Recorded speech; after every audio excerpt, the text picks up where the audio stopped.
Genesis 6. When human beings began to increase in number on the earth and daughters were born to them, the sons of God saw that the daughters of humans were beautiful, and they married any of them they chose. Then the Lord said, My spirit will not contend with humans forever, for they are mortal. Their days will be 120 years. The Nephilim were on the earth in those days, and also afterward, when the sons of God went to the daughters of humans and had children by them. They were the heroes of old, men of renown. The Lord saw how great the wickedness of the human race had become on the earth, and that every inclination of the thoughts of the human heart were only evil all the time. The Lord regretted that he had made human beings on the earth, and his heart was deeply troubled. So the Lord said, I will wipe from the face of the earth the human race I have created, and with them the animals, the birds, and the creatures that move along the ground, for I regret that I have made them. But Noah found favor in the eyes of the Lord. This is the account of Noah and his family. Noah was a righteous man, blameless among the people of his time, and he walked faithfully with God. Noah had 3 sons, Shem, Ham, and Japheth. Now the earth was corrupt in God's sight, and was full of violence. God saw how corrupt the earth had become, for all the people on earth had corrupted their ways. So God said to Noah, I am going to put an end to all people, for the earth is filled with violence because of them. I am surely going to destroy both them and the earth. So make yourself an ark of cypress wood, make rooms in it, and coat it with pitch inside and out. This is how you are to build it.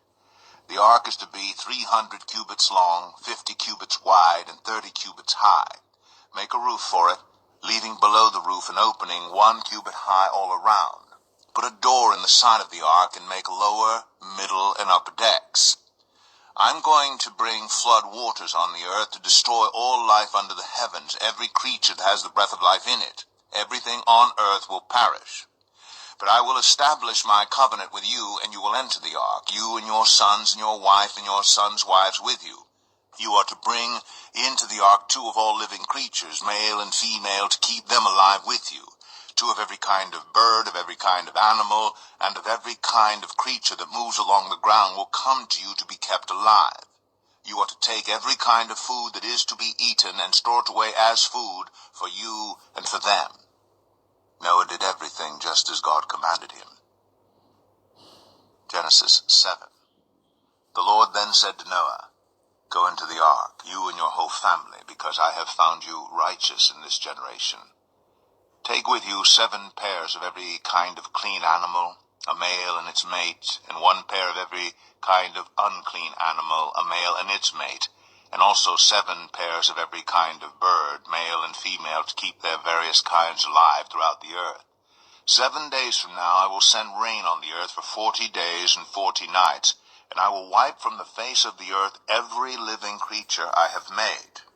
And Noah did all that the Lord commanded him. Noah was 600 years old when the flood waters came on the earth. And Noah and his sons and his wife and his sons' wives entered the ark to escape the waters of the flood. Pairs of clean and unclean animals, of birds, and of all creatures that moved along the ground, male and female, came to Noah and entered the ark, as God had commanded Noah. And after the 7 days the flood waters came on the earth.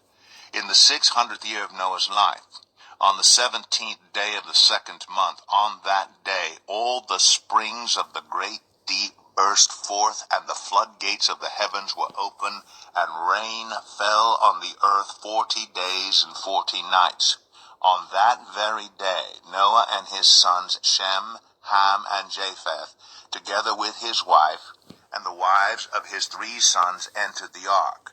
They had with them every wild animal according to its kind, all livestock according to their kinds, every creature that moves along the ground according to its kind, and every bird according to its kind, everything with wings.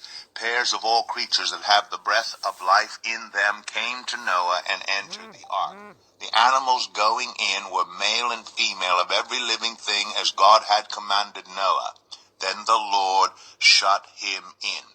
For 40 days the flood kept coming on the earth, and as the waters increased, they lifted the ark high above the earth. The waters rose and increased greatly on the earth, and the ark floated on the surface of the water. They rose greatly on the earth, and all the high mountains under the entire heavens were covered. The waters rose and covered the mountains to a depth of more than 15 cubits. Every living thing that moved on land perished. Birds, livestock, wild animals, all the creatures that swarm over the earth, and all mankind. Everything on dry land that had the breath of life in its nostrils died. Every living thing on the face of the earth was wiped out. People and animals and the creatures that move along the ground and the birds were wiped from the earth. Only Noah was left, and those with him in the ark. The waters flooded the earth for 150 days.